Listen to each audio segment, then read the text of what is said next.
está hecho el universo? Esta es una pregunta que ha intrigado al hombre desde tiempos remotos. Los griegos, que trataban de explicar lógicamente los misterios de la naturaleza, fueron los primeros que intentaron encontrar una respuesta. Vamos a, en principio, afirmar que todo lo que nos rodea es materia. Ahora, ¿cómo está formada esa materia? ¿Es continua, es discontinua, etcétera? Si nosotros tomamos una manzana y la empezamos a dividir, y contáramos con el instrumento adecuado para afectar las sucesivas divisiones, ¿podríamos seguir dividiendo cada porción resultante indefinidamente? ¿O habría una última porción de materia que ya no admite más división? Entonces, en el siglo V a.C., 400 a.C., los griegos, entre ellos vamos a nombrar a Demócrito, fue el que concibió la idea de la existencia del átomo. El átomo como última porción mínima de materia, que está formado toda la materia. Átomo es una palabra griega que significa indivisible. Por lo tanto, la materia no es continua, es discontinua, está formado por partículas invisibles, indivisibles, que se mueven continuamente. Ahora, ¿cómo llegaron Demócrito a pensar esto? Una abstracción mental increíble, sin ninguna experiencia, solamente con la mente. Interesante, ¿no? Considerando entonces que todo lo que nos rodea está formado por partículas minúsculas. La idea del átomo siguió recién en el año 1808 con un científico llamado Dalton, que dicho de paso era daltónico, de ahí el nombre daltónico de su apellido, ¿no? Y retomó las ideas, fíjese, casi 2000 años después. 2000 años después se retoma la idea de Demócrito que los átomos constituyen la materia y son esferas macizas. Pero él las clasificó. Hay determinados átomos, por ejemplo los de hidrógeno, que son iguales entre sí, pero distintos a los átomos de oxígeno, y distintos a otros átomos como el de bromo. Bien, es interesante porque lo que se abrió aquí es la combinatoria de los átomos. Entonces, cada elemento está formado por un conjunto de átomos que son iguales entre sí, distintos entre ellos, entre los elementos. Pero acá viene lo original. Esos átomos distintos se pueden combinar y formar los millones y millones de compuestos. Acá tenemos las esferas macizas de distintos tamaños. Esto se utiliza como recurso pedagógico en la escuela. Yo les hago hacer moléculas con esferitas de telgopor a los chicos de primer año para que vayan formando las moléculas con distintos tamaños. Los hidrógenos son las esferitas más chiquititas. ¿Ven? Y acá la combinatoria de distintos compuestos, para que tengan una idea de cómo están formados los compuestos. Por lo tanto, podemos decir que los átomos, de acuerdo a la teoría de Dalton, eran macizos. Todos los átomos de un mismo elemento eran iguales y distintos a los de otro elemento, y los átomos son indivisibles. Ese es el concepto de esa época. Fíjense los símbolos. En ese momento el potasio, por ejemplo, era representado por una esferita, el hidrógeno por dos esferitas así, el carbono, ¿no? Y ahí se formaban las distintas combinaciones. Esos eran los símbolos en esa época. Pero aparece en el 1897, Thomson se descubre los electrones como partículas de carga negativa. Y como la materia es neutra, quiere decir que el átomo también tiene que tener cargas positivas. Ahora, ¿dónde están esas cargas positivas y esas cargas negativas si el átomo era macizo?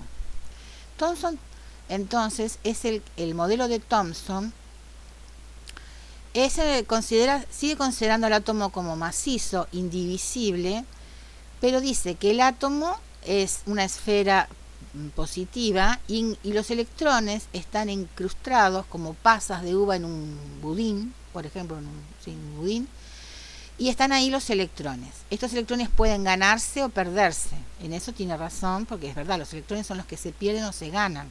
nunca son las cargas positivas. Bueno, si buscamos en internet distintos modelos, imágenes, gráficos del modelo de Thomson, del budín de pasas, se van a ver distintas imágenes como esta. O sea que el átomo sigue siendo indivisible y macizo, pero aquí vienen las cargas, ¿no? La idea de las cargas. 1897. 10 años después, un tal Rutherford se pregunta, ¿el átomo realmente es macizo? Y es una experiencia que es una placa, toma una placa fina de oro y la bombardea con radiación alfa, que son partículas positivas. Y lo que se esperaba era que todas las radiaciones alfa atravesaran la lámina fina de oro. Pero parece que no, que algunas radiaciones chocaban con algo del átomo, con algo que no sabían qué podía ser, y rebotaban. ¿Qué era eso que rebotaba del átomo? ¿Qué es lo que había, no? Bien, nosotros acá vemos, acá tenemos la experiencia. La fina capa lámina de oro atravesadas por las partículas. El 80-90% de las radiaciones pasan. Algunas se desvían un poco, pero otras rebotan. ¿Contra quién rebotaba esa radiación alfa? Bueno, vamos a ver esta animación. Esta experiencia es crucial, así que hay que verla. Acá tenemos la fuente de radiación, porque es una fuente radiactiva, eso lo van a estudiar los de química, radiación alfa.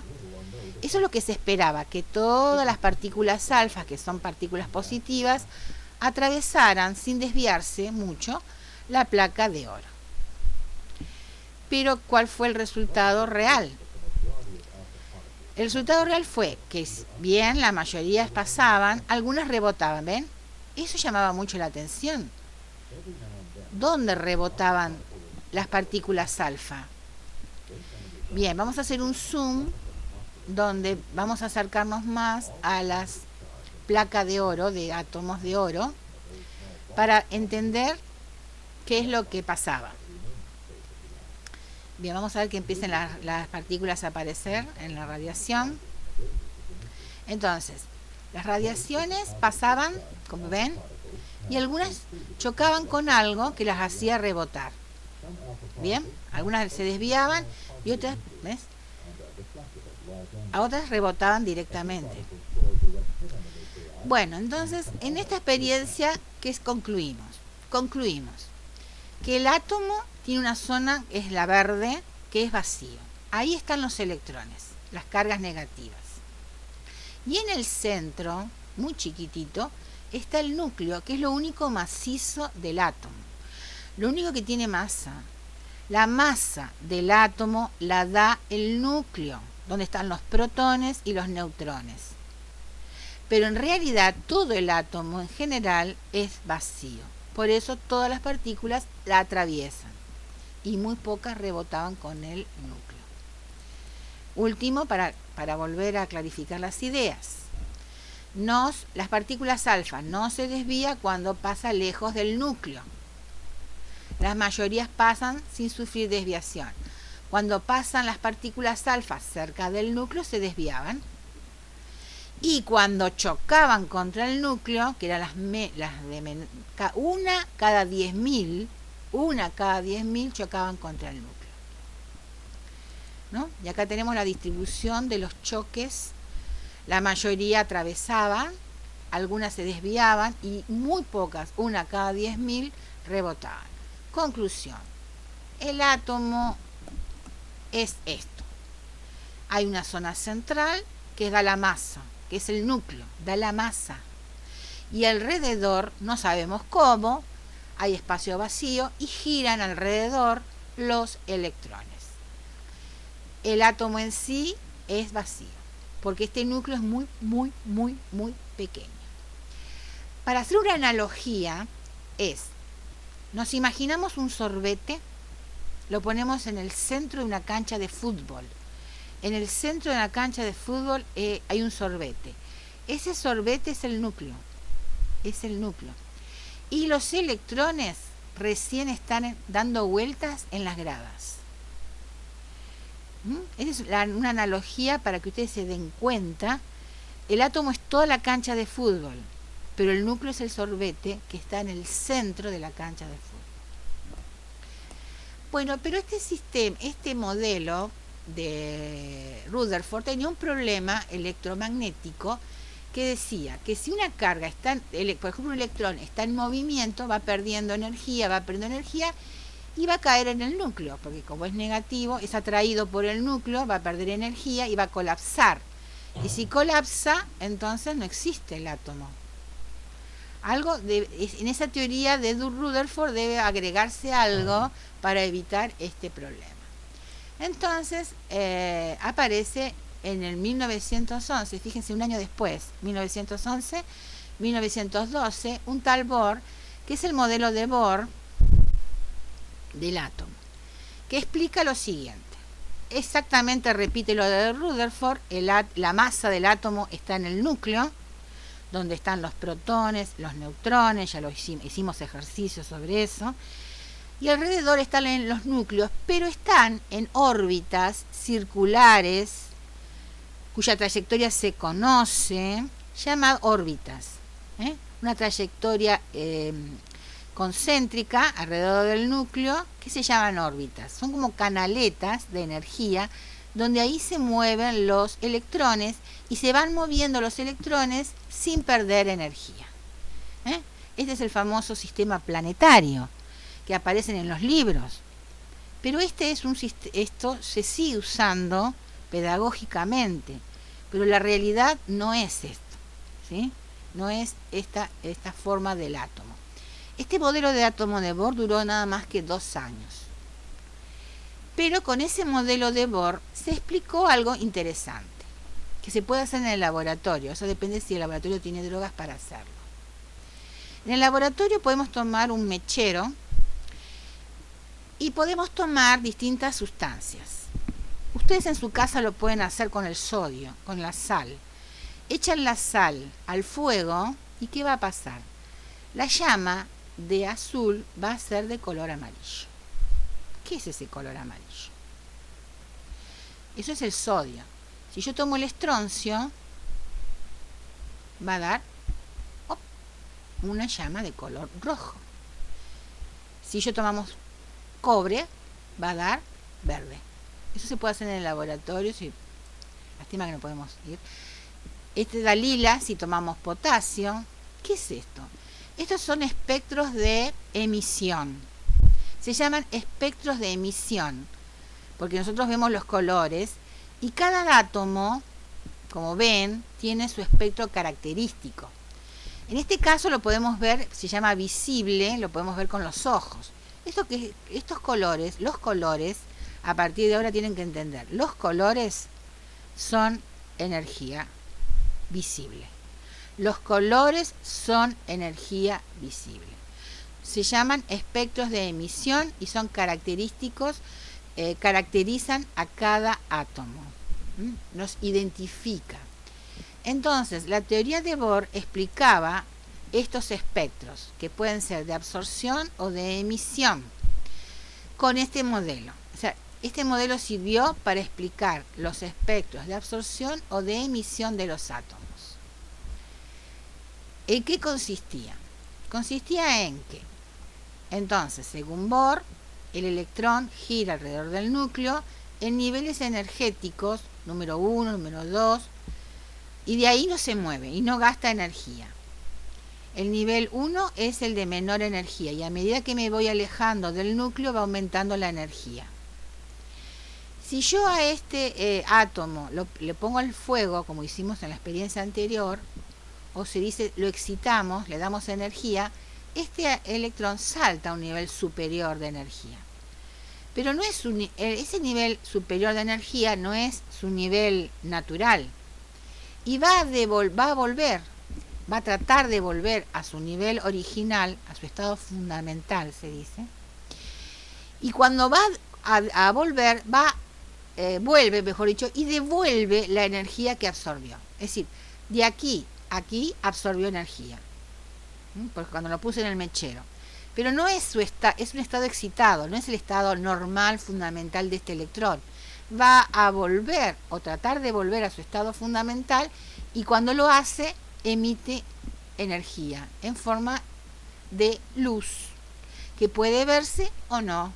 Por ejemplo, ven, ahí vuelve, trata de volver a su estado fundamental y emite una luz, una energía que es captada por un aparato. Decir luz y decir energía es lo mismo. No toda la energía se puede ver con los ojos. La mayoría de las energías no se ven, pero hay aparatos que lo captan. Por ejemplo, podemos volverlo a excitar al electrón, ¿ves? Está en el nivel número 2, volvemos a excitarlo con energía, una onda de energía, pasa a un nivel superior de energía. Ahí absorbió energía. ¿Sí? Pero no es su estado común. Cuando vuelve a su estado inferior, devuelve la energía y aparece otra línea o luz que es captada por un aparato. Estos son espectros, ¿ven?, de emisión. Este aparato capta la emisión. En el laboratorio lo vimos con el cambio de color. Bueno, entonces, el mérito que tiene el modelo de Bohr es que explica muy bien los colores y los espectros de emisión o de absorción que son característicos de cada átomo y se pueden identificar así. Esas son las huellas dactilares de los átomos. A distancia también se puede observar, en el universo se puede detectar qué elementos hay en Marte, por ejemplo, o en distintos planetas a través de estos espectros y de estos aparatos. Bueno, saltamos ahora a cuál es la idea de átomo que tenemos que quedarnos actualmente. Es la idea de la física cuántica de los átomos. Y la física cuántica dice que es cierto que el átomo tiene un núcleo que da la masa, donde está la carga positiva y negativa, pero alrededor están los electrones, pero no se sabe dónde están bien los electrones. No son órbitas, trayectorias definidas de energía, sino son nubes que pueden tomar distintas formas. Esas nubes están caracterizadas por ecuaciones matemáticas. Eso lo van a estudiar los chicos de química en cuarto año, en física. Pero lo que quiero que sepan entonces, que los electrones están en nubes con distintas formas, y se llaman orbitales, esas nubes. Acá tenemos más orbitales, eso lo vamos a estudiar en otro momento. Es el orbital tipo S, son entonces nubes. ¿Ven? Tienen esas formas porque están representadas por ecuaciones matemáticas. Bien, pero siempre seguimos entonces con la idea de que el átomo es vacío. Esa es la idea importante. Nos vamos a quedar con esta imagen del átomo.